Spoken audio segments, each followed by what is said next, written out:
गोंडा कांग्रेस भवन में राहुल गांधी की संसदीय सदस्यता रद्द के विरोध में प्रेस कॉन्फ्रेंस। आपको बता दें कि वर्तमान सरकार के खिलाफ जमकर बरसे उत्तर प्रदेश कांग्रेस कमेटी के महासचिव पूर्व विधायक धीरेन्द्र प्रताप सिंह उर्फ धीरू।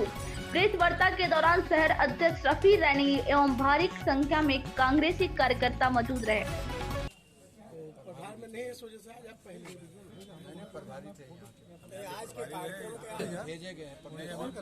नमस्कार, आदाब। आप देख रहे हैं केसी लाइव न्यूज 18 गोंडा से। इस वक्त मैं कांग्रेस दफ्तर में यानी कांग्रेस भवन में खड़ा हूं, जहां पे तमाम कांग्रेसी नेता कार्यकर्ता, ये नगर अध्यक्ष भी हैं, यहां पे खड़े हैं रफ़ी रैनी साहब, और लोग भी हैं। देखिए सरदार जी भी हैं यहाँ पे, और लोग जो आए हुए हैं सदस्य के रूप में, अध्यक्ष भी हैं और जिला के भी हैं और दूर दूर के भी कांग्रेसी कार्यकर्ता भी हैं, यहाँ पे जमा है। हम जाने की कोशिश करते हैं, यहाँ मुख्य अतिथि आए हुए हैं कांग्रेस के, उनसे जाने की कोशिश करते हैं क्या नाम है, क्या परिचय है, आज का क्या उद्देश्य है, आज प्रेस वार्ता की है इन्होंने, क्या उद्देश्य है आज का और किस वजह से गोंडा पधारे हैं ये परिचय।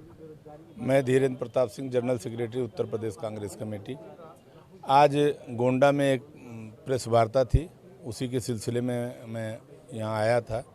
और चूँकि हमारे नेता आदरणीय राहुल जी, जिन्होंने फरवरी में एक सदन में एक सवाल उठाया था लोकसभा में अडानी के ऊपर कि वो कितने बार वो मोदी जी के साथ विदेश के दौरे पर गए, 20,000 करोड़ का रुपया जो अडानी को मिला बाहर का विदेशों से, वो पैसा किसका है। ये तमाम इस तरह के सवाल उन्होंने किए और ये वो लोकसभा के पटल पे आदरणीय देश के प्रधानमंत्री से जानना चाह रहे थे।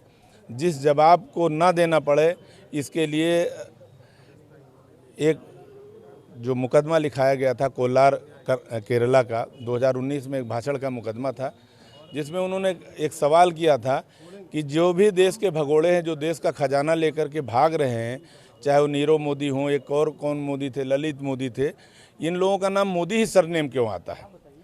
उनकी मंशा किसी प्रधानमंत्री या किसी उसके लिए नहीं थी, लेकिन उस पर इन्होंने मुकदमा कायम किया। किसने मुकदमा किया? न तो ललित मोदी ने किया, न नीरव मोदी ने किया, न नरेंद्र मोदी ने किया। एक पूर्णेंद्र मोदी हैं जो भारतीय जनता पार्टी के विधायक हैं, पूर्व मंत्री भी रहे। और उस जब मुकदमा उन्होंने कायम किया तो मुकदमा कोर्ट ने खारिज कर दिया, ये कह करके कि ये पोषणीय नहीं है। और इलेक्शन में इस तरह की भाषण होते रहते हैं और ये जहाँ का मुकदमा वहाँ हो, वहाँ पर इंट्रोगेशन हो। ये मुकदमा खारिज कर दिया। इस मुकदमे के खिलाफ जाकर के पूर्णेंद्र मोदी हाई कोर्ट में स्टे लिए और स्टे लेकर के तब तक बैठे रहे जब तक कि वो मजिस्ट्रेट बदल नहीं गया। जब मजिस्ट्रेट बदलवा करके दूसरा मजिस्ट्रेट आया तो उन्होंने फिर उस मुकदमे को दोबारा चालू करने के लिए वो किया, जिसको पहले के उसी पद पर बैठे हुए दूसरे अधिकारी ने खारिज किया था। बिना केरल से जांच कराए, बिना केरल की पुलिस से जांच कराए, बिना फैक्ट फाइंडिंग के उस पर एक उच्चतम जितना दो महीने से 2 न्यायिक व्यवस्था में किसी को उच्चतम वो नहीं दिया गया कि इनको 2 साल की सज़ा दी गई। और आनन फानन में आज शाम को सज़ा होती है, दूसरे दिन 11 बजे उनका जो है लोकसभा से हो जाता है। जबकि भारतीय जनता पार्टी का जो सांसद है, जो एक डॉक्टर को, दलित डॉक्टर को पीटता है, जिसको 29 दिनों तक 3 बरस की सज़ा होती है। नारायण भाई जो अमरेली के सांसद थे, उनको 29 दिनों तक मौका दिया गया। लोग कहते रहे, लोकसभा में कहते रहे, अध्यक्ष को कहते रहे, महामहिम राष्ट्रपति से कहते रहे। और राहुल जी के मैटर में जो एक संज्ञान में जाना चाहिए था महामहिम राष्ट्रपति के, एक परिपाटी है कि अगर किसी की संसद सदस्यता, क्योंकि हमारे लोकसभा की जो हमारे देश की जो मुखिया हैं महामहिम राष्ट्रपति महोदया, तो उन तक भी ये बात नहीं गई, वो बिना उनको संज्ञान में डाले उनकी सदस्यता। तो ये इस बात का द्योतक है कि अब उन सवालों के जवाब से बचने के लिए बड़े षड्यंत्र के तहत राहुल गांधी जी को संसद की सदस्यता से वंचित किया गया और एक विपक्ष को एक डराने का भी काम किया कि आप हमारे कभी भी किसी मुहिम में आओगे तो हम आपके साथ ऐसा ही सलूक करेंगे। तो ये प्रजातांत्रिक देश के लिए ये कतई ठीक नहीं है। हमारे यहाँ अघोषित इमरजेंसी इस देश में लगी हुई है। यहाँ भ्रष्टाचार चरम सीमा पर है, बेरोजगारी चरम सीमा पर है, महंगाई चरम सीमा पर है, उसकी कोई बात नहीं करता। किसान परेशान है, मज़दूरों को मजदूरी नहीं मिलती है, देश को मुद्दों से भटकाने के लिए और देश में आतंक का माहौल पैदा करने के लिए ये साजिश है कांग्रेस के साथ। और कांग्रेस इस लड़ाई को बहुत मजबूती के साथ लड़ रही है और 2024 में इसका खामियाजा भारतीय जनता पार्टी को उठाना पड़ेगा, भुगतना पड़ेगा। देश की जनता मन बना चुकी है और नरेंद्र मोदी का असली चेहरा देश के सामने आ चुका है। बहुत दिनों तक सच्चाई को अब महिमा मंडन अब अपने उससे जो है अपनी नाकामियों को अब छिपा नहीं पाएंगे। यह है कि अदालत ने जो फैसला दिया है इस पे क्या कहना, अदालत ने गलत दिया है फैसला या सरकार का इसमें क्या दोष है? अदालत का मामला था ये। मैं वही अदालत से तो अदालत ने खुद अपने आप को कटघरे में खड़ा किया है। न्यायिक प्रक्रिया में हमें पूरी आस्था है, लेकिन एक उन्हीं के समकक्ष जज ने, मजिस्ट्रेट ने जब उसको खारिज कर दिया तो दूसरे जज को कौन सी ऐसी चिंता पड़ी थी कि आकर के जैसे उनका ट्रांसफ़र करके वर्मा जी आते हैं वो इस पर फैसला देते हैं और 2 दिन के बाद ही वो सेशन जज हो जाते हैं। कहीं ना कहीं तो सवाल के कटघरे में वो आते ही हैं। उनका कार्यकलाप ही ऐसा है। कहीं ना कहीं तो सवाल के कटघरे में वो आते ही हैं। उनका कार्यकलाप ही ऐसा है। नहीं, क्या आगे भी आपकी सरकार जो है, आपके साथी जो हैं, आपके राहुल गांधी जो हैं, जो वो कहीं और भी ऊंची अदालत में जाएंगे कि ऐसा ही है? वो तय करेंगे।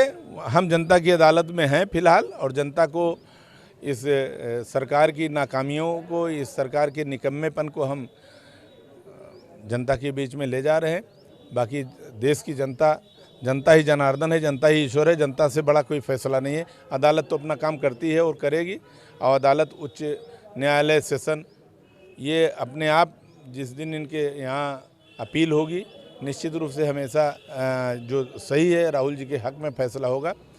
लेकिन हक में फैसला होगा, एक टेक्निकलिटी है कि लोकसभा में कोई भी, चाहे सुप्रीम कोर्ट हो चाहे हाई कोर्ट हो, लोकसभा के स्पीकर पर कोई फैसला नहीं हो सकता है।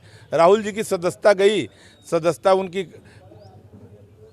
अब इलेक्शन के द्वारा ही वापस आएगी। सदस्यता भी गई और बंगला भी गया। अरे बंगला तो बहुत पहले नेहरू जी ने छोड़कर, जब आनंद भवन छोड़ दिया था तो उनको बंगले की चिंता मोदी जी को चाहिए, जो रोज़ कहते हैं अपने आप को फ़कीर, जो दिन में 4 बार ड्रेस बदलते हैं, जो एक कपड़ा कभी दोबारा नहीं पहनते हैं। राहुल जी फकीरी में मस्त हैं। विपक्ष क्या मतलब इस पे चिढ़ा हुआ है जो मतलब सदस्यता भी गई है?